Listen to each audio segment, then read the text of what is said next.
Shalom adik-adik semua. Hari ini Kak Caca mau ajak adik-adik untuk mendengarkan firman Tuhan. Tapi sebelum mendengarkan firman Tuhan, kita berdoa dulu yuk. Lipat tangan, tutup mata. Mari kita berdoa. Tuhan Yesus, terima kasih atas berkat-Mu pada hari ini. Tuhan, kami mau mendengarkan firman-Mu. Tuhan, berikan kami hati seperti tanah yang subur, yang siap ditanami benih-benih firman-Mu. Terima kasih Tuhan, di dalam nama Tuhan Yesus. Amin. Nah, adik-adik, hari ini Kak Caca mau firman tentang apa? Firman tentang menjadi temannya Tuhan. Be a friend of God, adik-adik. Nah, siapa yang di sini mau jadi temannya Tuhan? Sama adik-adik, Kak Caca juga mau jadi temannya Tuhan. Nah, adik-adik kalau punya teman, pasti temannya diajak bercerita dan berbicara kan adik-adik. Nah, sama seperti Tuhan adik-adik. Tuhan juga mau kalau adik-adik ngajak Tuhan Yesus untuk bercerita, untuk berbicara.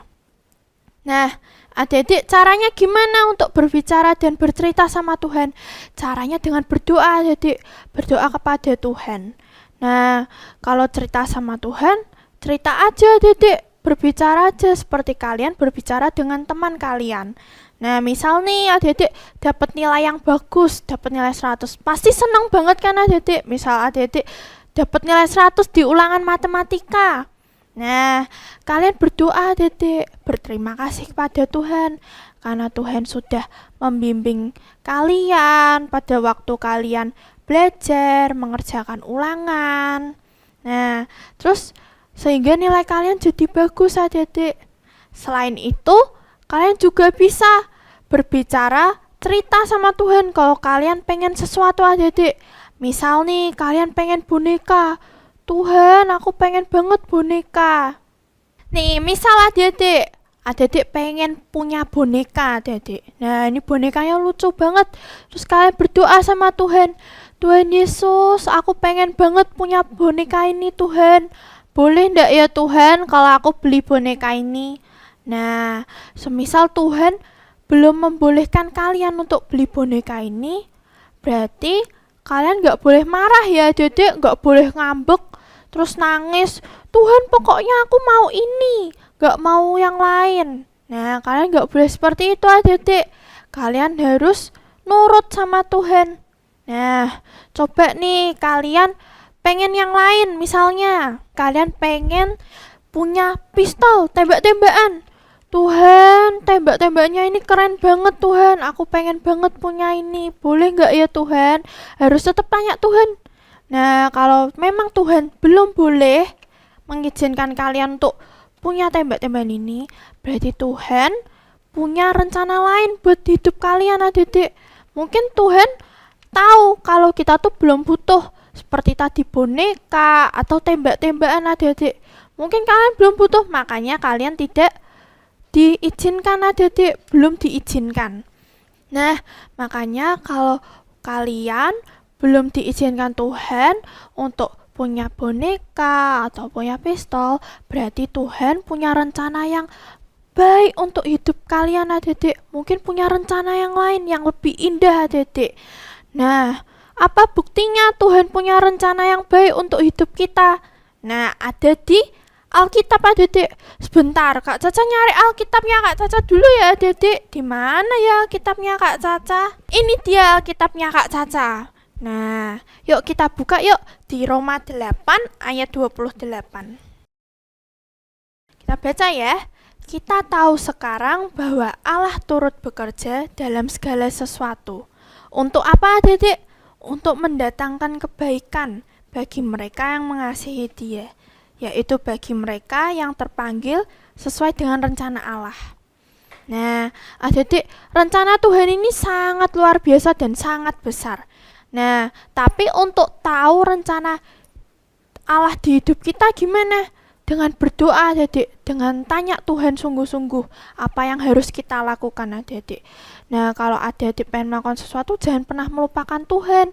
Kalian harus tetap tanya. Nah, adik-adik, kalau kita punya rencana, adik-adik, kita pengen melakukan sesuatu, jangan pernah melupakan Tuhan, adik-adik. Kenapa toh kita harus tanya Tuhan? Nah, karena ada di ayat Yakobus 4 ayat 14. Sedang kamu tidak tahu apa yang akan terjadi besok. Apakah arti hidupmu? Hidupmu itu sama seperti uap yang sebentar saja kelihatan lalu lenyap. Nah, jadi adik-adik, ini alasan kenapa kita harus tanya Tuhan sebelum kita melakukan sesuatu. Karena apa? Kita nggak tahu adik-adik apa yang akan terjadi besok. Yang tahu itu cuma Tuhan. Nah, jadi supaya kita tidak salah, kita tanya Tuhan dulu. Supaya apa yang kita lakukan itu sesuai dengan rencana Tuhan. Sesuai dengan yang Tuhan mau, adik-adik. Nah, Kak Caca punya cerita nih adik-adik tentang domba yang nakal. Jadi adik-adik, pada suatu hari ada seorang gembala yang memiliki domba yang banyak banget adik-adik.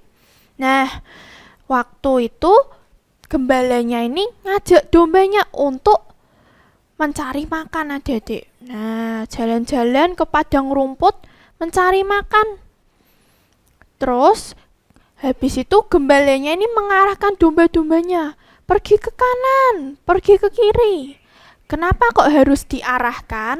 Karena domba ini matanya rabun adik-adik, tidak terlihat kalau dari jarak jauh. Nah, makanya membutuhkan gembala untuk mengarahkan pergi ke kanan, pergi ke kiri. Nah, dombanya ini disuruh gembalanya untuk pergi ke kiri adik-adik. Kenapa? Di sebelah kiri banyak ada padang rumput yang sangat hijau adik-adik. Nah, terus pada waktu berjalan ke kiri, dombanya sama gembalanya tiba-tiba ada satu domba adik-adik yang nakal, tidak nurut sama gembalanya. Dombanya ini mah pergi ke kanan adik-adik. Nah, pada saat pergi ke kanan, dombanya ini nggak tahu adik-adik di ujung jalan ada apa. Ternyata di ujung jalan ini ada jurang adik-adik. Akhirnya dombanya jatuh adik-adik ke dalam jurang. Nah, dombanya ini sedih adik-adik dan kesakitan. Nah, salah siapa ayo? Salah dombanya karena tidak taat sama gembalanya. Tapi gembalanya ini gembala yang baik adik-adik. Gembala ini akhirnya datang menolong dombanya adik-adik. Apa yang bisa kita pelajari dari cerita ini adik-adik? Yang pertama, jangan pernah melupakan Tuhan. Yang kedua, kalau mau melakukan sesuatu harus tanya Tuhan dulu adik-adik supaya tidak tersesat seperti domba tadi. Nah adik-adik, sebelum firman hari ini selesai, kita berdoa dulu yuk. Lipat tangan, tutup mata, kita berdoa. Tuhan Yesus, terima kasih. Engkau sudah membimbing kami dari awal hingga akhir. Tuhan, berikan kami hati yang mau taat akan Engkau. Tuhan, bimbing kami terus Tuhan, supaya kami dapat melakukan yang sesuai dengan rencana-Mu. Terima kasih Tuhan, di dalam nama Tuhan Yesus. Amin.